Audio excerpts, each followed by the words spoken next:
começou a escrever aos 12 anos de idade. Os Encantos de uma Floresta foi o primeiro livro de Gustavo Aragão. Com ele que a gente vai conversar agora no nosso programa Livre Expressão. Tudo bem, Gustavo? Tudo bom, é um grande prazer estar aqui na TV Alese junto com vocês e eu agradeço a oportunidade. Eu que agradeço a sua participação. Gustavo, você começou a escrever aos 12 anos, não é isso? Isso. Uma criança ainda. Como foi essa sua história com a literatura? Na verdade, eu comecei a descobrir o poder e a magia das palavras bem cedo, né? Eu comecei a ler quando eu tinha ainda 5, 6 anos. E depois eu desenvolvia a escrita e lia muito gibi, lia muitas historinhas. Sempre fui fascinado pelo universo da literatura infantil. Eu tive um estímulo maior ainda da minha tia, né, de uma irmã de minha mãe, tia Rosa, que ela costumava contar historinhas em roda para os seus sobrinhos e tal.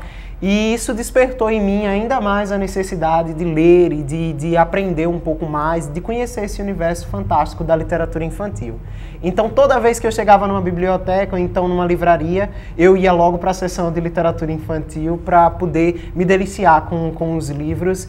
E foi aí que a partir desse momento em que eu me tornei um ávido leitor da literatura infantil, eu senti a necessidade de criar as minhas próprias histórias, as minhas próprias tramas, assim. Então, Os Encantos de uma Floresta é a história de um garoto. Né? Como foi você? Primeiro você escreveu ou você já tinha uma ideia de escrever um livro?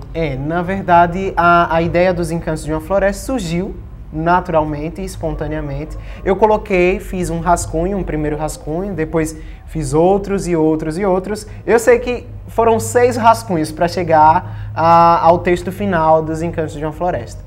E eu escrevi quando eu tinha 12 anos, né? Então, e só pude lançar depois de 4 anos, quando minha mãe se aposentou e aí me deu todo o apoio e toda a assistência, né? Tanto que você agradece, que é... Agradeço a minha mãe e agradeço a Petrobras também, que foi uma empresa que me apoiou na publicação desse livro e que acreditou no meu potencial, acreditou no meu trabalho artístico. Então. E daí, você já começou a escrever mesmo? Aí pronto, aí eu deslanchei, né? Aí eu escrevi O Mundo Mágico, Isso aqui. que foi o segundo livro a ser lançado, que eu lancei quando eu tinha 17 anos, com o apoio do Banese, né? Uhum.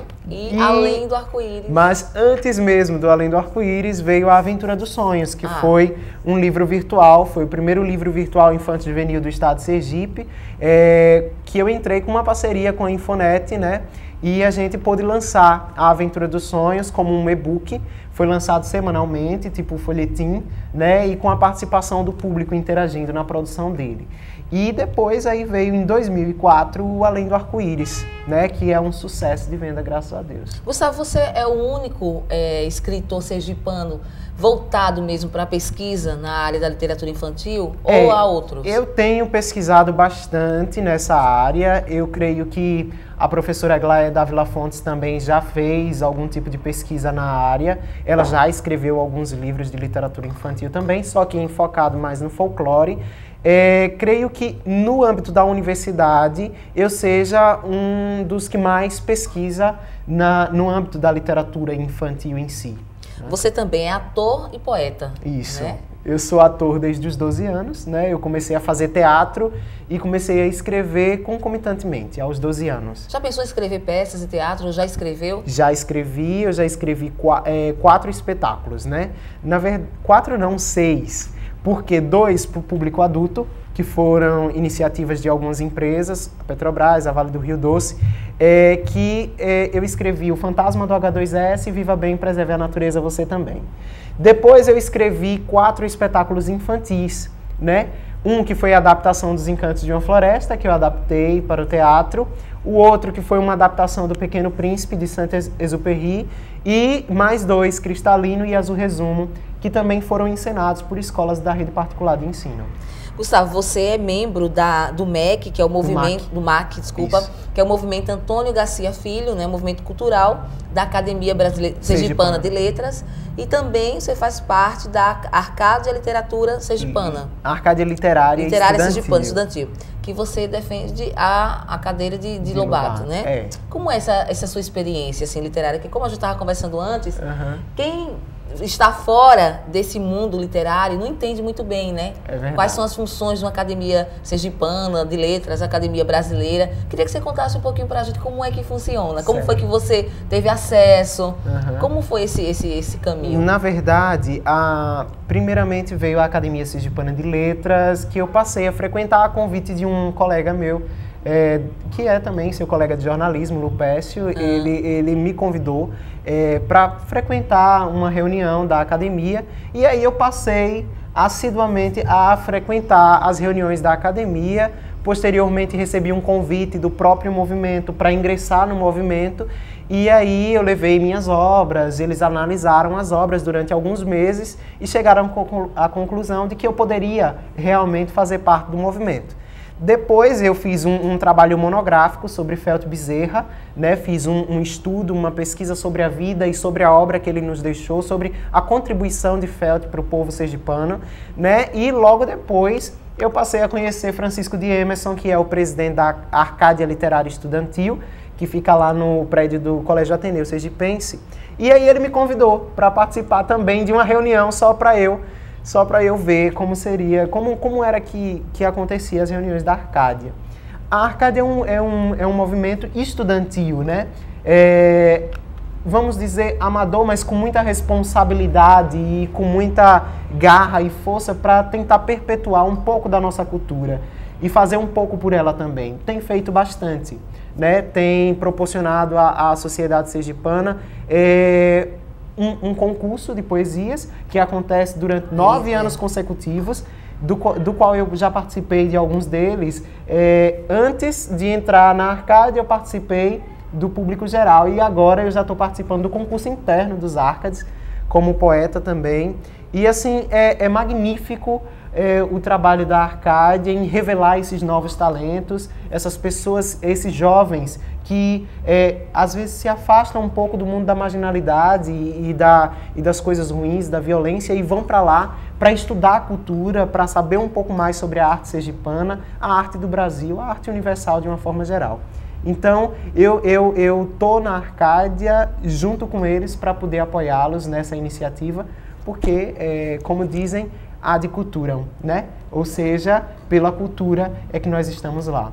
E o MAC é um movimento da Academia Sergipana de Letras que também estuda e tenta perpetuar os intelectuais, os ilustres intelectuais da sociedade sergipana, assim como a Academia Sergipana de Letras o faz. E você, Gustavo, tem até uma experiência internacional, né, com a literatura, que você participou dessa antologia, né? De poesias, contos e crônicas, né? Livre Pensador. Queria que você falasse um pouquinho dessa sua experiência. Essa antologia, para mim, foi uma grande felicidade, né, de ter participado dela. Foi uma antologia lançada durante a 18ª Bienal Internacional do Livro de São Paulo, no ano 2004. É uma homenagem aos 450 anos da cidade de São Paulo. E eu me juntei a 59 escritores e poetas brasileiros para fazer esse trabalho, né? E nele eu estou publicando quatro poemas meus, né? Está aí. Então é uma grande honra para mim representar o estado de Sergipe, o Nordeste, dentro desse trabalho editado pela editora Escortece, que foi lançado durante a Bienal Internacional do Livro de São Paulo. E você falou que ele deu um impulso, né, essa sua participação? O que mais deu impulso na minha carreira, eu creio que tenha sido o concurso realizado pelo Centro de Estudos Poéticos em Madrid, na Espanha, em 2002, né? Eu participei juntamente com mais 26 brasileiros desse concurso, de uma seleção de 10 mil poetas de todas as partes do mundo. Eu fiquei entre os 25 primeiros, eu fiquei em 20º lugar, e tive o poema Vazio publicado numa antologia chamada Verano Encantado, por toda a Europa, pelos Estados Unidos. Só não veio para o Brasil, mas eu tenho tudo documentado e tudo registrado.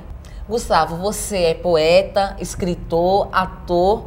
Vai fazer um pouquinho de tudo mesmo ou vai começar a focar um pouco mais? Já tem alguma coisa para falar? É isso que eu quero ser. Eu já Você está com 21 anos, com 21 né? anos, farei 22 agora no dia 22 de agosto.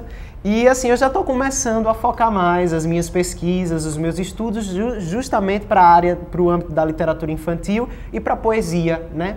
Eu tenho estudado bastante, tenho tentado me aprimorar ao máximo e assim, eu creio que seja nesse âmbito que eu vá me especializar realmente. Literatura? Literatura infantil e no âmbito da poesia também. Ah, tá. Gustavo, a gente vai fazer um breve intervalo agora, mas daqui a pouco a gente volta. Nós vamos continuar falando sobre literatura infantil, vamos fazer uma análise da literatura infantil em Sergipe, no país, e aí vamos continuar conhecendo um pouquinho mais da vida do escritor Gustavo Aragão Cardoso. Gravem esse nome, gente, porque com certeza ele vai crescer muito ainda, viu? É só um instante, daqui a pouco a gente volta.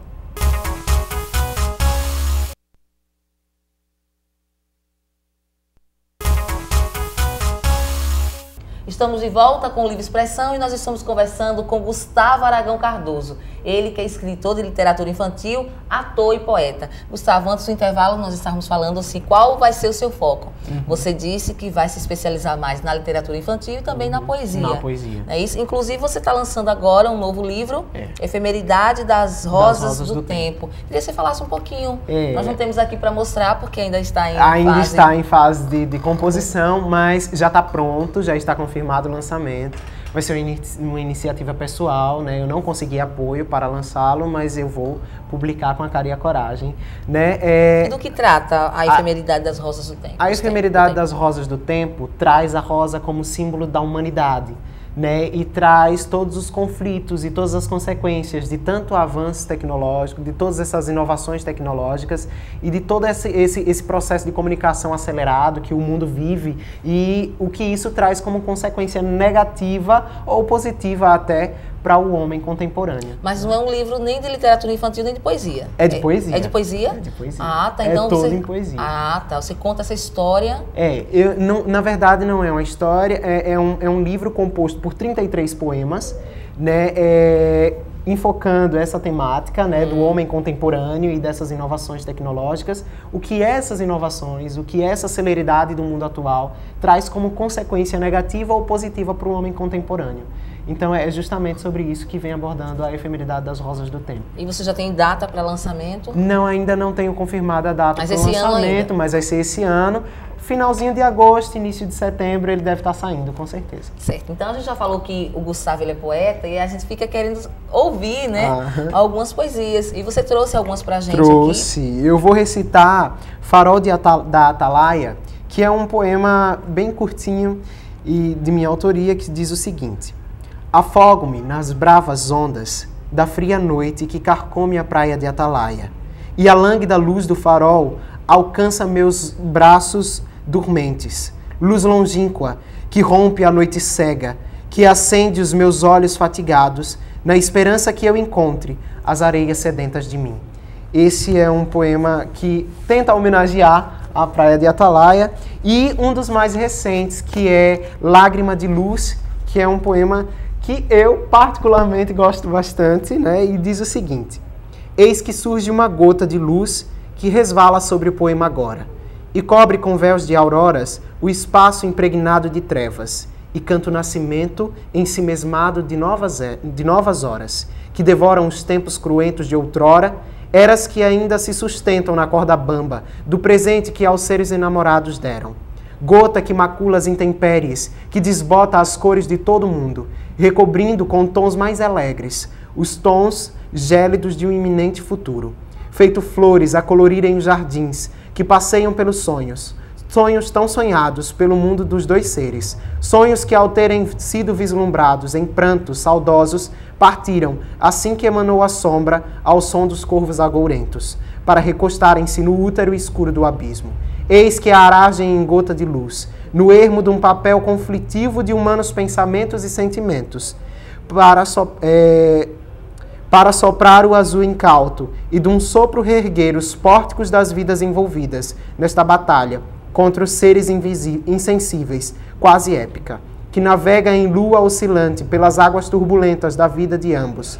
átrio que se reergue no cerne dos corações, que choram lágrimas de resistência, por encontrarem-se banhados pelas águas ácidas das procelas pretéritas, porém constantes, que jorraram como cachoeiras dos bicos das gralhas invejosas.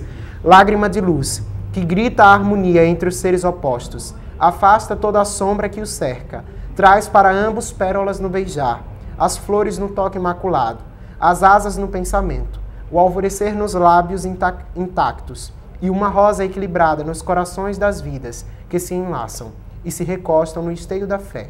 Vidas que buscam sentir o frescor das, quem sabe, inefáveis primaveras do porvir. Esse é o meu penúltimo poema. Você ficou emocionada.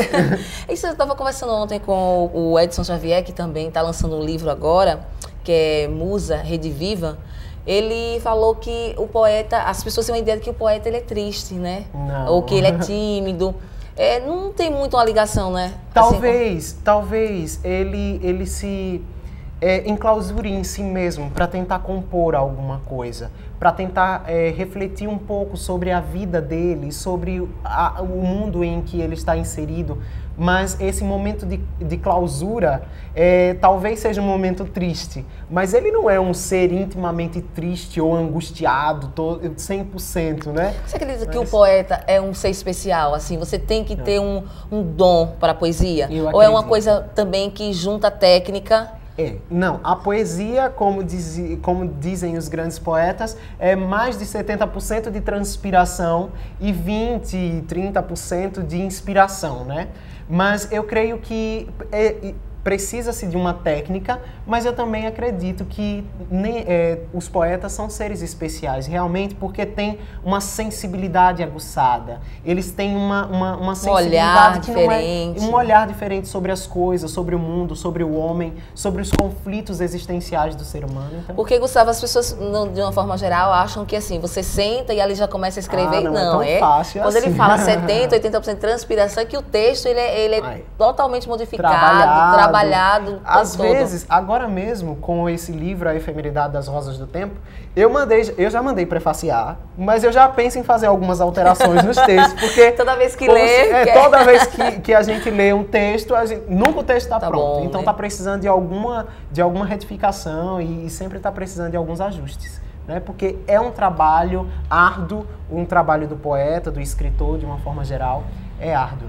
E como é que você avalia, Gustavo, a situação da literatura infantil no Brasil? Você acha que as crianças estão lendo mais? Graças a Deus. Que há uma preocupação desse tipo de produção? Porque na TV, a gente falando de televisão, a criança, eu sinto que ela é meio esquecida, né? Uhum. Você vê que a própria Xuxa tentou agora fazer alguma coisa, mas não deu muito certo. Uhum. Ela estava atendendo um público menor, aí já aumentou um pouquinho. E tem sentido essa resistência, né? Da grande mídia, dos patrocinadores. Então você viu que ela perdeu muito o brilho, né? Desde quando era aquela Xuxa, quando ela quis colocar uma coisa, digamos assim, de qualidade para a criança. É verdade. A TV Cultura é que mais produz algumas coisas também, mas a gente percebe que não há aquele público tão fiel. Como é que você avalia, assim, tanto a literatura infantil, a produção...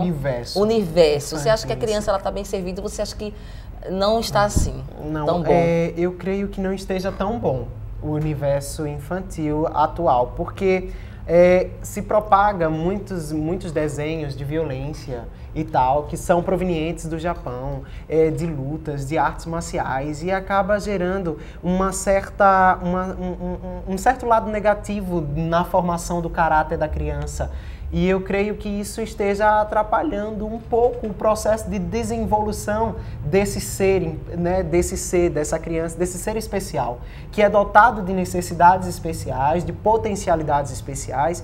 Eu fui criado lendo os Contos da Carochinha, vendo o Sítio do Pica-Pau Amarelo, o Castelo Rá-Tim-Bum, e hoje a gente vê que não se enfoca muito o universo infantil, nem na televisão, nem no rádio, principalmente no rádio. Já esqueceram que as crianças existem no rádio, na televisão muito pouco, né? E quando fazem uma coisa sem pensar realmente nas necessidades da criança, porque fazem uma coisa de forma aleatória, sem muita pesquisa, sem muita preocupação com a produção dos programas, com conteúdo, porque a gente, na literatura infantil, que é uma literatura preocupada, nasceu para auxiliar no processo pedagógico, né? No processo de educação da criança lá no século XVII.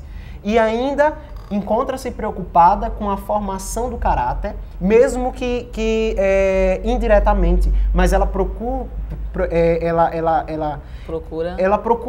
solucionar esses conflitos que são inerentes a esses seres nessa faixa etária, realmente. E criança gosta mesmo de história, né? E criança gosta de fantasia, a criança gosta da magia, e eu creio que nós estamos perdendo um pouco dessa magia e dessa fantasia. A criança contemporânea, ela não tem mais aquela fantasia, aquela ingenuidade que a gente notava em seres, em crianças de outros tempos. E eu quero resgatar isso através da minha literatura, faço questão. Você sempre também profere palestras para crianças em escolas? Eu faço contação de histórias também, né? E como é que você observa, assim, elas gostam, Olha, elas vibram? Essas histórias que tem muita fantasia, que tem muita magia, faz parte do universo infantil de toda e qualquer criança, e eu acho que de todo e qualquer ser humano, né? Então, elas se identificam bastante. E o que eu noto é que é maravilhoso, elas adoram,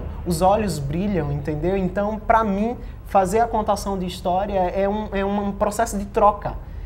Eles me dão conhecimento, eu retiro deles um pouco de conhecimento e também passo um pouco do meu conhecimento para eles. Você vê que, às vezes, as novelas, né, digamos assim, elas não estão preocupadas em mostrar uma mãe lendo para o filho uma historinha, né? Que sempre a gente vê isso em alguns filmes americanos, mas no Brasil a gente não vê muito essas coisas. Pelo contrário, as crianças mostram uma maturidade, né? De uma perversidade adulta, uma maturidade, uma experiência. Sempre estão passando... Até no modo de vestir, né, já se reflete uma personalidade até mais adulta. As crianças não querem mais ser crianças, elas querem serem adultas e querem apressar. Porque, assim, na verdade, elas não estão percebendo, acho que os pais não conseguem passar para elas a sociedade o quanto não é consegue. Bonito, a sociedade, de uma forma geral, o quanto é bonito ser criança, Justamente. Né? E que aquele momento é ímpar. É ímpar e que não volta jamais e que a gente tem que... É um processo de formação realmente do caráter do ser humano, né? É onde a gente pode desenvolver o leitor do futuro, é onde a gente desenvolve o cidadão do futuro. Então, quer dizer, é um momento muito importante da formação do ser humano e que estão desprezando um pouco. Desprezam até a literatura infantil por ter o termo infantil. Mas não é porque a literatura infantil tem esse adjetivo infantil que ela vai ser menosprezada e que ela deve ser considerada uma literatura menor, não. Ou boba, né? Pelo contrário, ela deve ser altamente valorizada porque é uma das mais importantes, porque forma o leitor. Exatamente. Gustavo, nosso tempo já está se esgotando.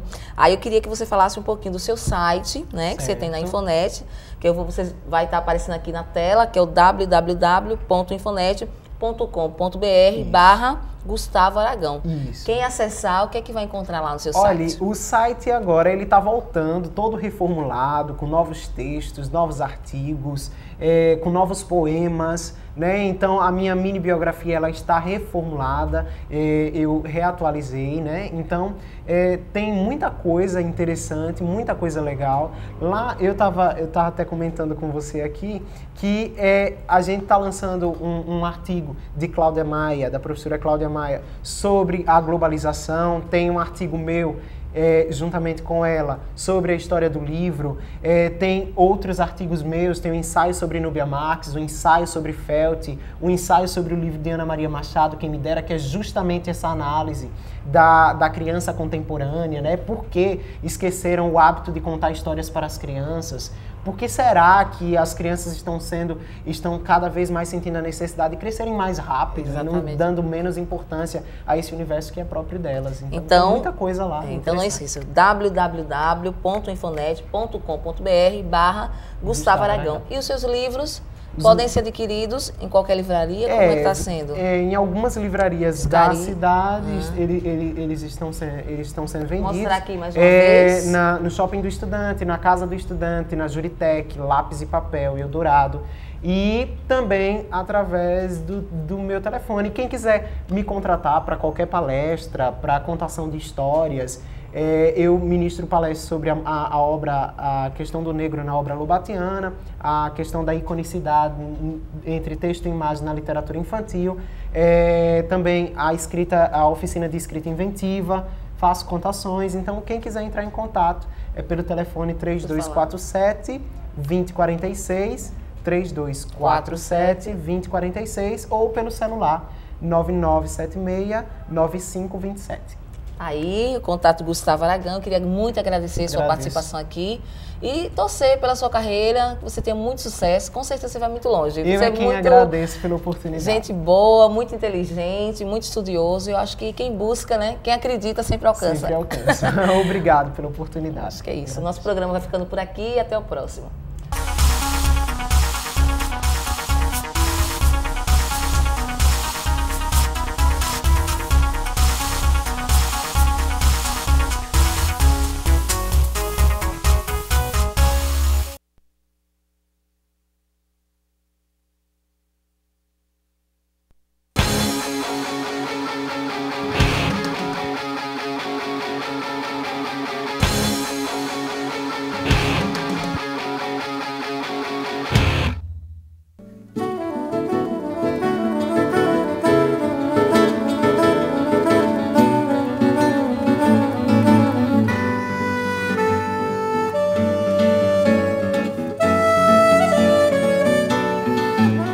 Na Academia Sergipana de Letras, cercado de amigos, escritores e admiradores da poesia, Gustavo Aragão lançou seu 5º livro, A Efemeridade das Rosas do Tempo. É o primeiro de poesias do autor, que começou pela literatura infantil. A música, de Susana Valois e do pianista Maurício Boto, deu o clima intimista da noite.